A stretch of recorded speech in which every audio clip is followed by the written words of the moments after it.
ৰাজীৱ হদিয়া কণ্ঠশিল্পী আমাৰ সকলোৰে শ্ৰদ্ধাৰ যেহেতু তেখেতে অসমখনক লৈ বা পৰৱৰ্তী সময়ত তেখেতে যি ধৰণে তেখেতে গীত পৰিৱেশন কৰিছিল, অসমখনক যি ধৰণে ভাল পাইছিল আৰু অসমৰ জনপ্ৰিয় মুখ্যমন্ত্ৰী ডক্টৰ হিমন্ত বিশ্ব শৰ্মা ডাঙৰীয়াই ইতিমধ্যে তেখেতে বাহিৰত কোৰিয়াত আছিল, জাপানলৈ গৈছিল। যিহেতু আপুনি সকলোৱে জানো যে এডভান্টেজ আছামৰ কাৰণে তেখেতে বাহিৰত আছিল। আজি ২৬ জানুৱাৰী যেহেতু আমাৰ গণৰাজ্য দিৱসৰ দিনাখন ডিব্ৰুগড়ত তেখেতে পেৰেডত তেখেতে অংশগ্ৰহণ কৰিছিল আৰু সেই সময়তে আমাৰ শদিয়াৰ সন্মানীয় বিধায়ক বলেন চেতিয়া ডাঙৰীয়াই তেখেতক এই কথাখিনি কৈছিল। তেখেতে অনুভৱো কৰিছিল যিহেতু ৰাজীৱ হদিয়া নিচিনা এজন গণশিল্পীক আমি হেৰুৱাত তেখেতো মৰ্মাহত হৈছিল আৰু তেখেতে আমাৰ গোটেই কথাখিনি ব্যক্ত কৰিছিল আৰু তেখেতে এই আত্মীয়ৰ কাৰণে ইতিমধ্যে ৫ লক্ষ টকা ইতিমধ্যে প্ৰদান কৰিছে আৰু তেখেতৰ নিজৰ মুখেদি আমি গম পাইছোঁ যে তেখেতে এটা মেকানিজম ইন ফিউচাৰ এটা শিল্পীসকলক লৈ যে কেনেকুৱা ধৰণৰ শিল্পীবিলাকক কি ধৰণে কেনেকৈ সংস্থাপিত কৰিব পাৰি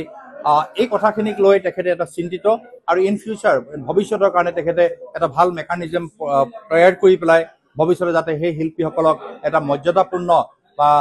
হেৰি দিবৰ কাৰণে মাননীয় মুখ্যমন্ত্ৰী ডক্টৰ হিমন্ত বিশ্ব শৰ্মাই এটা চিন্তা কৰাৰ কথা কৈছে আৰু তেখেতে এনেই চিন্তা নকৰে। আমি সকলোৱে জানো ডক্টৰ হিমন্ত বিশ্ব শৰ্মা ডাঙৰীয়া এনেকুৱা এজন মুখ্যমন্ত্ৰী যিজন মুখ্যমন্ত্ৰীয়ে আজি এই কথা ক'লে কাইলৈ তেখেতে তাৰ কাৰণে যে পৰিকল্পনা প্ৰস্তুত নকৰিব তাত আমি নুই কৰিব নোৱাৰোঁ, কাৰণ বিগত সময়ত আমি তেনেকুৱা বহুত দেখি আহিছোঁ আৰু তেখেতে সেইকাৰণে মই ভাবোঁ যে ডক্টৰ হিমন্ত বিশ্ব শৰ্মা ডাঙৰীয়াই আমাৰ শিল্পীসকলক লৈ আমাৰ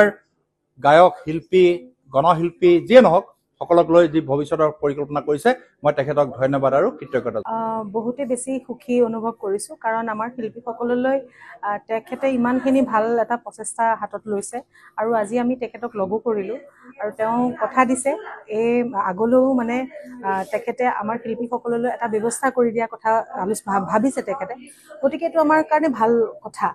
আৰু আমাৰ সৌভাগ্য যে আমি এনেকুৱা এজন CM পাইছোঁ যাৰ আগতে ইমান ভবা নাছিলোঁ যে শিল্পীসকললৈও আগতে বহুতখিনি তেনেকুৱা আমাৰ দুৰৱস্থা গৈছে বহুতখিনি শিল্পীৰ। গতিকে তেখেতে যে ভাবিছে তেওঁক বহুত বহুত ধন্যবাদ জ্ঞাপন কৰিছোঁ আৰু ৰাজীৱ দাৰ পৰিয়ালৰ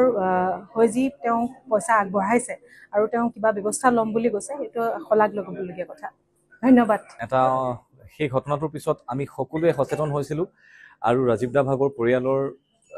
এটা পাৰ্মানেণ্ট সংস্থাপনৰ কাৰণে আমি সকলোৱে বিচাৰিছিলোঁ আৰু সেই বিষয়ে